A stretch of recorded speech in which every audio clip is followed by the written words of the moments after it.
I'm Diana, and tell me about me. Well, I'm a widow. I have 3 children and 4 grandchildren, and I live here in this little house, which is a nice house to live in with a nice garden, and I work about 2 hours a day in the garden and about 3 hours, 4 hours a day in the workshop making stained glass.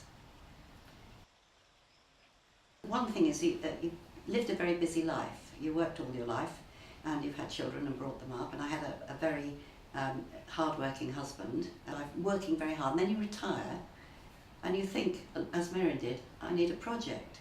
I thought I would do the garden and paint the house and keep it nice and clean, and then within 20 weeks I was so bored. And all my life I've always done something with my hands, and one thing that really I caught on to was glass.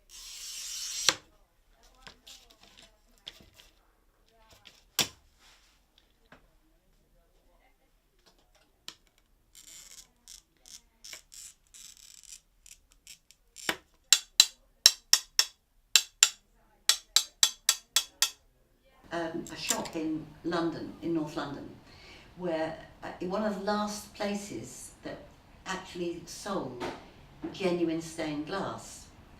And I just arrived there by chance and saw it, and it was like Aladdin's cave. And so I never wanted to work with anything else.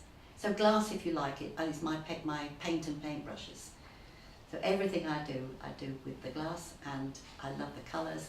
I like the variety, I like the range that you can get. And the other thing about glass is it changes.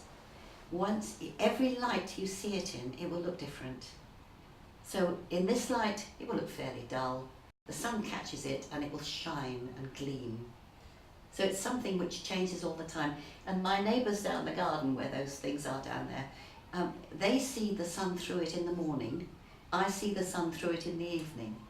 And the way you saw it will look totally different from the way they will see it, or I will see it when the sun's on it. So, sorry, I've gone on again, sorry. I'm Merrin. I organise Chawton Open Gardens, and I met Diana when she volunteered to open her garden for the charity that I work for. And I'm a volunteer at the charity called Freedom from Torture. My father was a prisoner of the Japanese during the Second World War, and he was tortured, and we never talked about that in the family. It was always a very difficult subject. And secondly, I used to work in Southern Africa, and I met Steve Biko, who was lived in South Africa and was killed in prison, was tortured and killed in prison. So those were the 2 main reasons. And Diana's got... Well, likewise, my father was in the war. He wasn't a prisoner of war. We didn't know until much, much later that he'd been in Burma and in all sorts of appalling places, and he never talked about it. But he was in the Air Force as a regular, not as just in the war. And when I was about 14, I was in Germany with him, and the only time as a family we all went to live on an RAF base. So a very strange experience. And I was there for about 3 years as a teenager, and I met a lot of people who had been through a Japanese prisoners war camp, people who had horrible and awful experiences. So that was one side of it. The other side of it was I actually saw Bergen-Belsen, and I've never seen anything quite like it before or since. It was empty, but it was just a very strange, quiet place. It was one of those no birds sang places.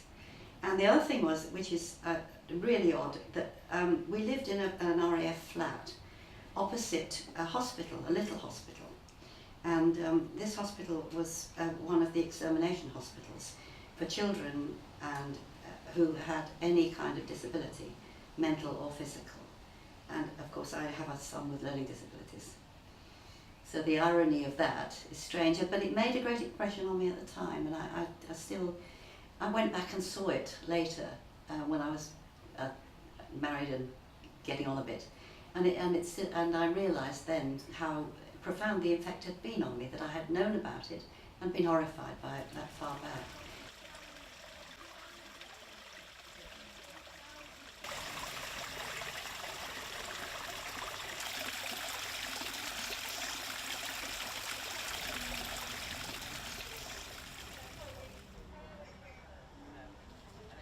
I know, but I've always been into gardening, always, but just never had the time. Well, I had an idea about this garden because I think a house dictates the garden that you have as well as your lifestyle.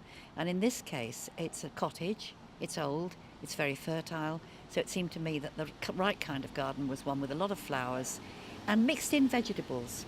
Because a garden like this front one originally would have had vegetables and flowers intermixed. So you'd have grown your cabbages next to your foxgloves. Carrots, peas and French beans. And then there's garlic,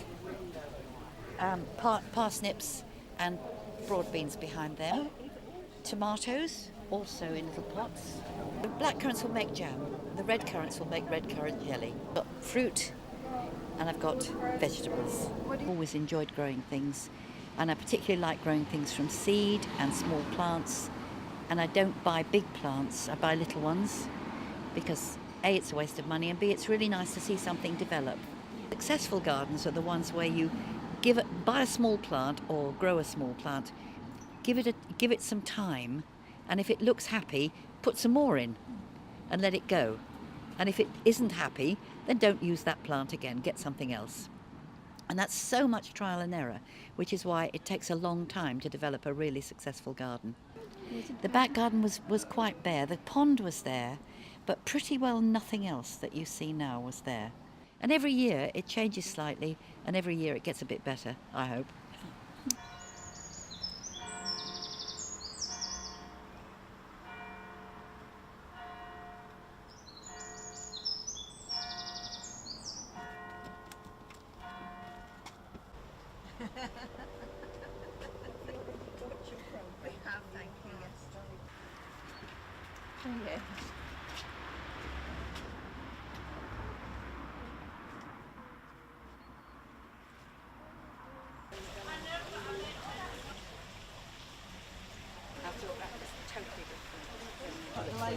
I'm supposed to be the gardener. I'm sorry, I've covered them all up. No, obviously you don't.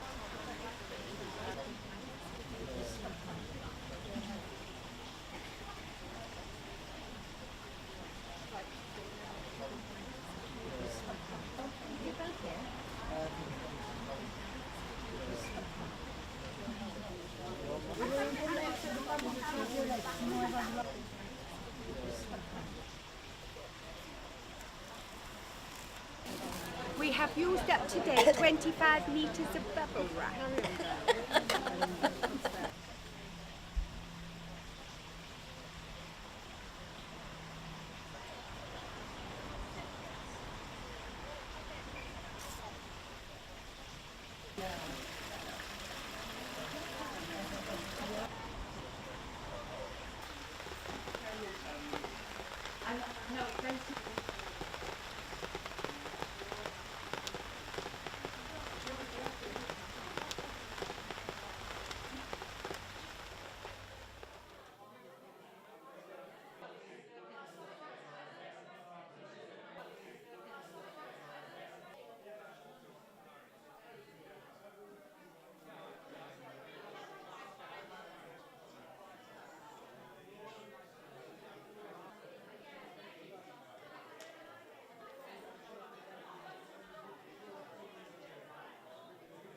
And the winner yet again is Diana.